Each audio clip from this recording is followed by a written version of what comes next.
So here's the thing. It is October 30th. So we have 2 months left in 2024. And as I'm thinking about the women who I'm going to be working with, like at the end of this year and into next year, and how we can often have this mindset that's like, okay, in January, I'm gonna do these things and I'm gonna start my new workout routine and I'm going to write the book, or I'm gonna declutter, I'm gonna start fixing my home, and I'm gonna get rid of the old things, and I'm gonna do this and I'm gonna do that. And then we have this set start date, but the start date is somewhere in the future. It's next week, or it's next month, or it's tomorrow. What can you do now that's going to get you ready for the life that you want to have and what you want to do? So let's say that next year you set a goal to run a 5K.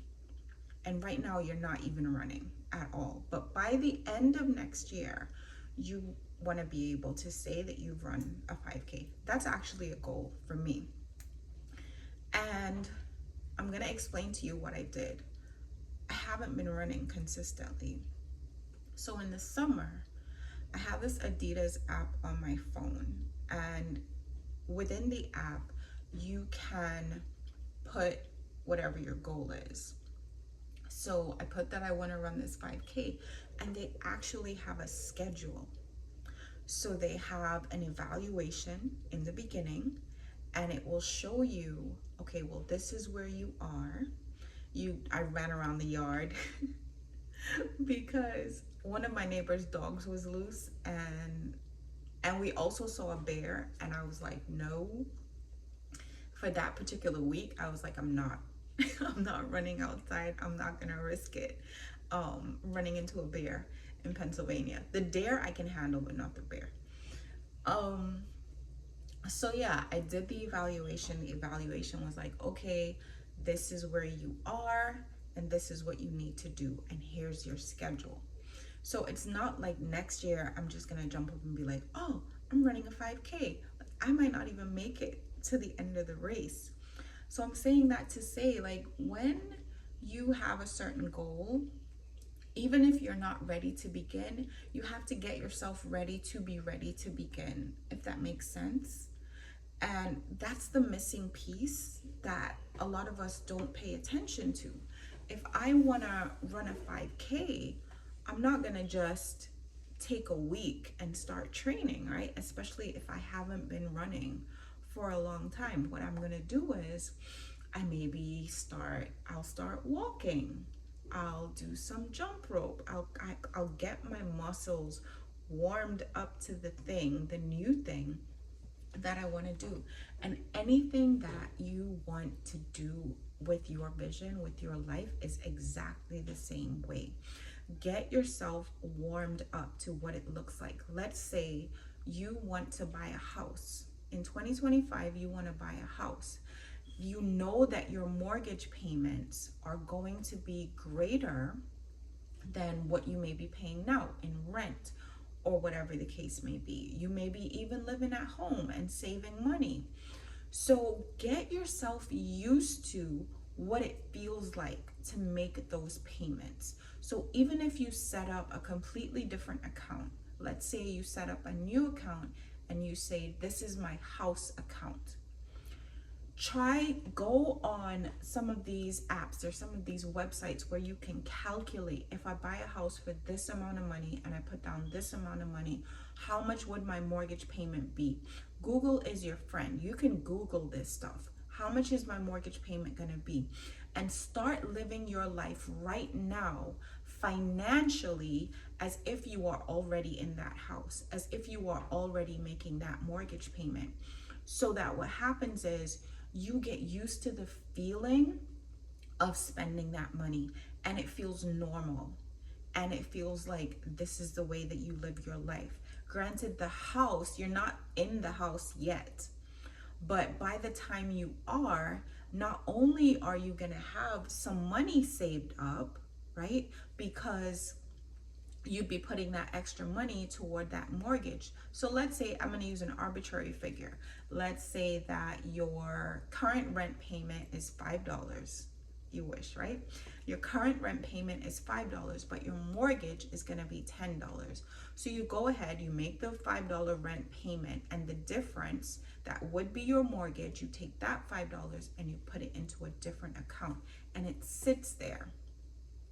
What it's doing is it's warming up your pocket, and it's getting your pocket ready for what it's going to look like to pay that $10 every single month. So when you do get the house, because here's what happens: we create the vision, we work towards the vision, we achieve, and we're living in the vision, and then the vision becomes a burden. The vision becomes a burden because you did not prepare. You did not set yourself up for success. And simple things like that are what would set you up for success. Let's say you want to try a different diet. Instead of just going cold turkey and you cut out one food group, do some research and say, well, okay, if I am, okay, I'll use myself as an example. I haven't had meat for at least a year and a half now, I believe. And one of the things that I had to do was figure out, how am I going to get enough protein in my diet? Because I stopped eating beef first, and then I stopped eating chicken, and I was fasting for a while, and then when I broke the fast, I had some fish, and that was the last time that I've had any flesh, right? Any meat of any kind, any animal products actually of any kind. And so at first it was a challenge for me, because I fast. I do like personal fasting. I don't talk about it. I don't announce when I'm doing it. If I'm going into a fast, that's something that I just do personally, and that's between me and God. But because of my diet, and because of the lack of protein, I started losing quite a bit of weight. And so when I started eating normally again, I really had to be mindful of, where am I getting my protein from? How am I going to keep the weight on so that I can be healthy? Not just so that I could not look like I'm wasting away. It wasn't even like an aesthetic thing. It wasn't like a looks thing, but I really wanted to make sure that I was healthy. And that's a mistake that I made, in that I didn't do the research that I needed to do to make sure that I was eating properly in order to maintain the weight and the size and the health that I wanted to have in my body. And part of that was that I have a personal vision for a spiritual life that is rich, that is healthy, that is thriving. And part of my spiritual practice is fasting.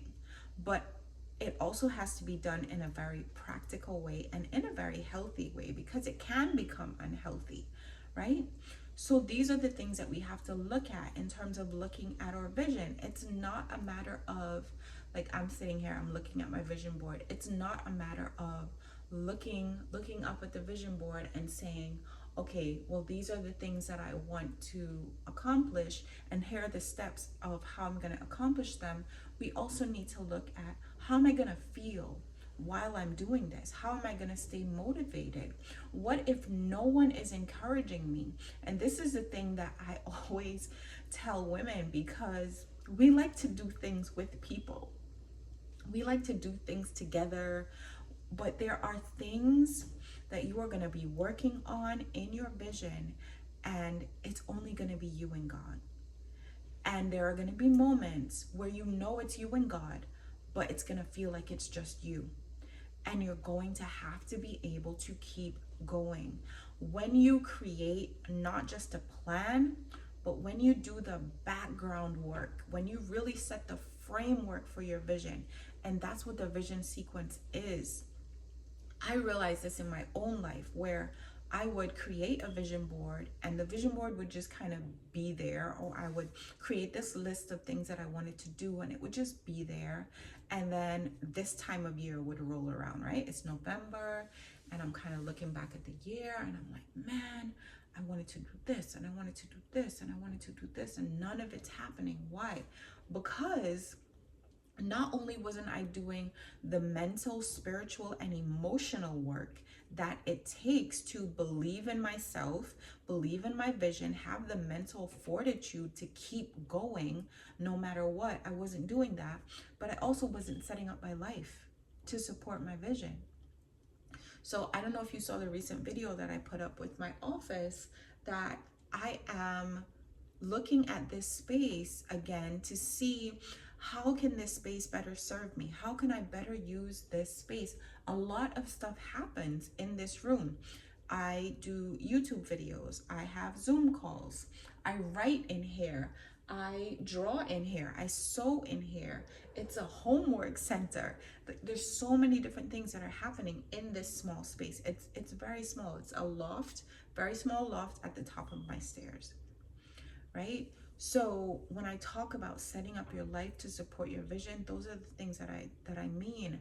Sleeping habits, exercise, skincare, hair care, all these things, your wardrobe, all these things. There might be a certain type of job that you are looking at. You know, you want to move up in your department, or you want to maybe even get a completely different job. It's going to require you now to be in a different environment, to be in a different department. Maybe you have to dress differently. Are you getting your wardrobe ready for the new season? Maybe some of you want to get married and you love the house that you live in, and you would love to marry a man who doesn't mind moving into the house that you have already set up, right? You would love it if he would be open to that. But in that physical space, is there even space for him? You've set up this space that you love, right? It works for you, but is it going to work for us? And then this is something, of course, you'd have to discuss with that person. But how are you setting up your life right now? What things are you doing right now that are making space for the life that you've said that you want? And do you even really know what you want? Because what happens sometimes is that we know, because of hurt or shame or disappointment or pain, we know what it is that we don't want. But because of that hurt and shame and disappointment and pain, we often can't see what we do want. So getting into a hopeful place is definitely a requirement for having a healthy vision. Because if you don't, here's what happens. If you don't get into a healthy place before you start planning the new vision for your life, what happens is you take the hurt with you. And when you take the hurt with you, you create a vision for your life around pain. And you start to need that pain in order to be motivated to achieve the goals that you want to achieve. And that is a dangerous place to be in, because that is what keeps you stuck in cycles. That is what keeps you coming back every November and being in the same place where you were last year, that mindset. The Bible talks about being transformed by the renewing of your mind. It's not just about having a new vision. It's not just about new year, new me. It's also about new mind. New mind, new vision, new language. The space will change. You will declutter. You will change your wardrobe. You will lose the weight or gain the weight. You will develop new relationships. All of that will happen, but it happens as a result of your healing and your thriving and a mindset that serves your vision. So there's a lot more to it than just slapping a vision board on the wall and making some plans and setting goals. There's a lot more to it than that. It's so much deeper, and you would be surprised When you start working on your mindset, things in your life that you have struggled to accomplish will happen so quickly. I hope this helps. Blessings on your journey, and I will talk to you very soon.